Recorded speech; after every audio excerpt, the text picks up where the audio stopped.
After this, Jesus went to the other side of the Sea of Galilee, also called the Sea of Tiberias. A large crowd kept following him because they saw the signs that he was doing for the sick. Jesus went up the mountain and sat down there with his disciples. Now the Passover, the festival of the Jews, was near. When he looked up and saw a large crowd coming toward him, Jesus said to Philip, "Where are we to buy bread for all these people?" He said this to him, for he himself knew what he was going to do. Philip answered him, 6 months' wages would not buy enough bread for each of them to get a little.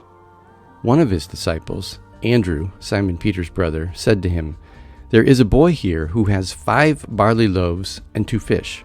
But what are they among so many people?" Jesus said, "Make the people sit down."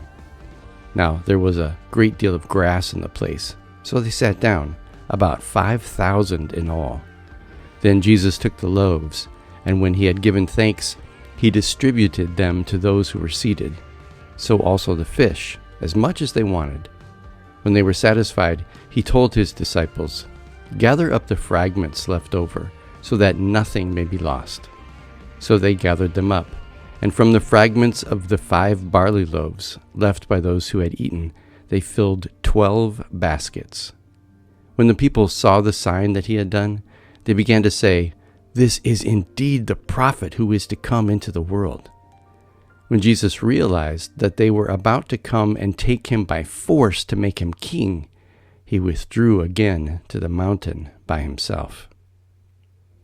When evening came, his disciples went down to the sea, got into a boat, and started across the sea to Capernaum. It was now dark, and Jesus had not yet come to them. The sea became rough because a strong wind was blowing. When they had rowed about 3 or 4 miles, they saw Jesus walking on the sea and coming near the boat, and they were terrified. But he said to them, "It is I. Do not be afraid." Then they wanted to take him into the boat, and immediately the boat reached the land toward which they were going. The next day the crowd that had stayed on the other side of the sea saw that there had been only one boat there. They also saw that Jesus had not got into the boat with his disciples, but that his disciples had gone away alone. Then some boats from Tiberias came near the place where they had eaten the bread after the Lord had given thanks. So when the crowd saw that neither Jesus nor his disciples were there, they themselves got into the boats and went to Capernaum looking for Jesus. When they found him on the other side of the sea, they said to him, "Rabbi, when did you come here?" Jesus answered them, "Very truly I tell you, you are looking for me, not because you saw signs, but because you ate your fill of the loaves. Do not work for the food that perishes, but for the food that endures for eternal life, which the Son of Man will give you. For it is on him that God the Father has set his seal." Then they said to him, "What must we do to perform the works of God?" Jesus answered them, "This is the work of God, that you believe in him who he has sent." So they said to him, "What sign are you going to give us then, so that we may see it and believe you? What work are you performing? Our ancestors ate the manna in the wilderness, as it is written, 'He gave them bread from heaven to eat.'" Then Jesus said to them, "Very truly I tell you, it was not Moses who gave you the bread from heaven, but it is my Father who gives you the true bread from heaven.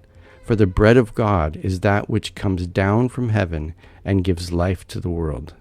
They said to him, "Sir, give us this bread always." Jesus said to them, "I am the bread of life. Whoever comes to me will never be hungry, and whoever believes in me will never be thirsty. But I said to you that you have seen me, and yet you do not believe.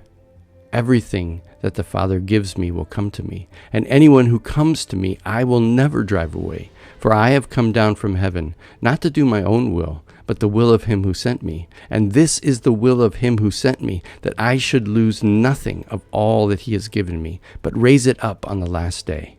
This is indeed the will of my Father, that all who see the Son and believe in him may have eternal life, and I will raise them up on the last day."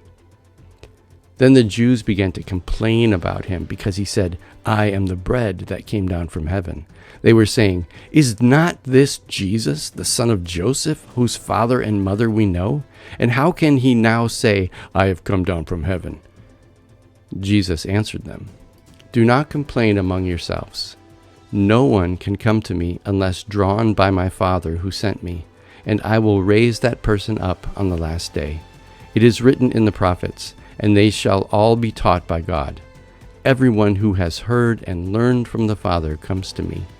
Not that anyone has seen the Father except the one who is from God. He has seen the Father.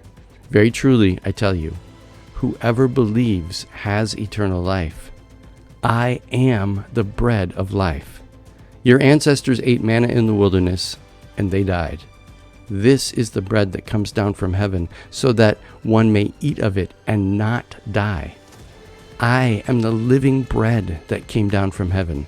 Whoever eats of this bread will live forever, and the bread that I will give for the life of the world is my flesh." The Jews then disputed among themselves, saying, "How can this man give us his flesh to eat?" So Jesus said to them, "Very truly I tell you, unless you eat the flesh of the Son of Man and drink his blood, you have no life in you. Those who eat my flesh and drink my blood have eternal life, and I will raise them up on the last day. For my flesh is true food, and my blood is true drink. Those who eat my flesh and drink my blood abide in me, and I in them. Just as the living Father sent me, and I live because of the Father, so whoever eats me will live because of me. This is the bread that came down from heaven, not like that which your ancestors ate, and they died. But the one who eats this bread will live forever."